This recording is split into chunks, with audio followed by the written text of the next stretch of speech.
It ain't what you do, it's how you do it. There's always a way, right? And like in Illinois, for instance, where wholesaling is illegal, where you just double close all the deals.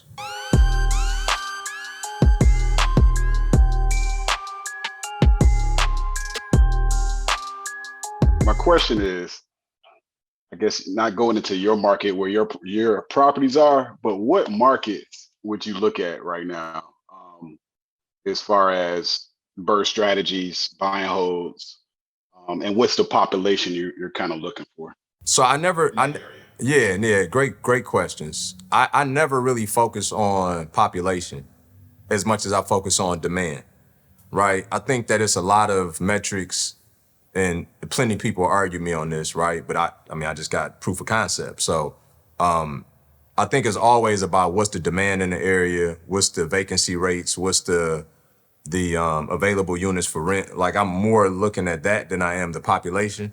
I think population is kind of fleeting, but I think the Midwest is phenomenal as a whole, right? Not just Detroit, the Midwest in general. You know, Ohio is a market that I've been looking at for the last couple of years. I'm just one that I understand how to just stay linear, and so what's working for me is working for me. So all because I can don't mean I should. So when what's working for me stop working for me, then I'll look at pivoting and going into one of those other markets. But we got students doing stuff in the Carolinas. We got them doing stuff in Georgia, Memphis, kind of all over the place. But I would say, you know, to achieve what you're trying to do on the bird, you definitely want to get in,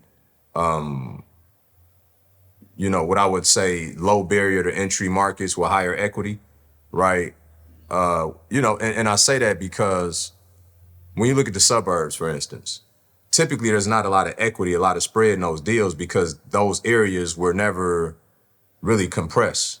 You know what I mean? People keep the quality of living up and the standard of living such that, you know, it's never really dilapidated. So there's not a lot of equity. So the only equity that comes from those markets are from buyers driving the price up by continuously pushing that market, right? So they may not be as favorable for the birth strategy as they would be just for cash flow because you can get higher rents. And if you get good interest rates, you know, maybe that makes sense. But if you look into birth, you're going to want to go into markets that have better equity positions and better spreads. So you may take some more elbow grease, you know what I mean? But at the end of the day, it would accomplish that goal of being able to keep your money moving if that's what you choose to do. Okay, makes sense. Just one quick thing. So I was looking at the Illinois market. So I had a Mm-hmm. couple of properties under contract during COVID, and just came back after due diligence, not the numbers I was looking for. But the other part of it, as I found out later, is their eviction um, rules, and laws there. So I'm taking that into effect too. So that's why I'm kind of like I'm moving away from Illinois. I love Chicago, but that's in my mind as an investor. So Yeah, you know, it's interesting. That's a very good point too, Bruce. I like the way your mind think, bro. Yeah, you play defense first, and that's the way you gotta be, you know. And one of our apprentices, he owns a 6 unit apartment building in Chicago, and he's buying I want to say he's buying another 6 or 7 unit right now. And he's never talked about any issues with evictions and whatnot. So it was interesting that you said that. I know here in Detroit, you know, I run into problems after the rent moratorium was lifted. What used to take 60 days to get somebody out is now taking 6 to 9 months. So I had to completely change my strategy in how I'm buying my assets. So, you know, I've started buying them empty versus with tenants in them. Because if I know if I got to reposition it, although I got more carrying costs potentially, actually it ain't more. It's more carrying costs if I got to stretch 6 9 months, right, to get somebody out and still have the rehab that I got to do after they leave, and then still have the couple of months that it may take for me to place a tenant. Whereas if I buy it vacant, yeah, I may have to do some renovation to it, but I got a little more control over that process.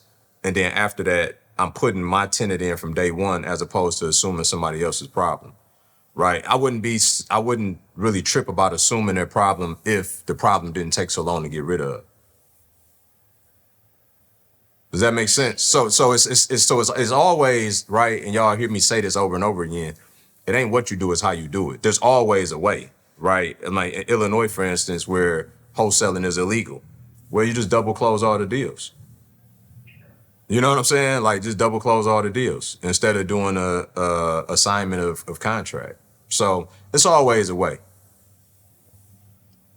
Appreciate it. Yeah, but you think in risk mitigation up front. That's the right approach. Just a quick question that I had, just basically, what is like the best way like to find like these distressed properties? So I would say this. I would get with your agent in whatever market that you plan on going into, okay, and then figure out what sector of that market you want to invest in, meaning up to what ARV.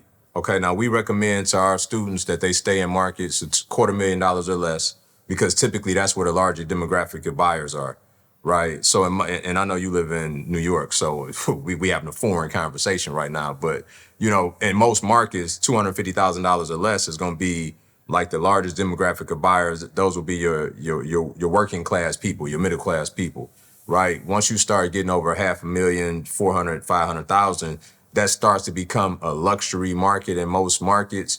And, right now that's just been at a screeching halt, which is why so many $1 million properties became $800,000 properties in the last 90 to 120 days.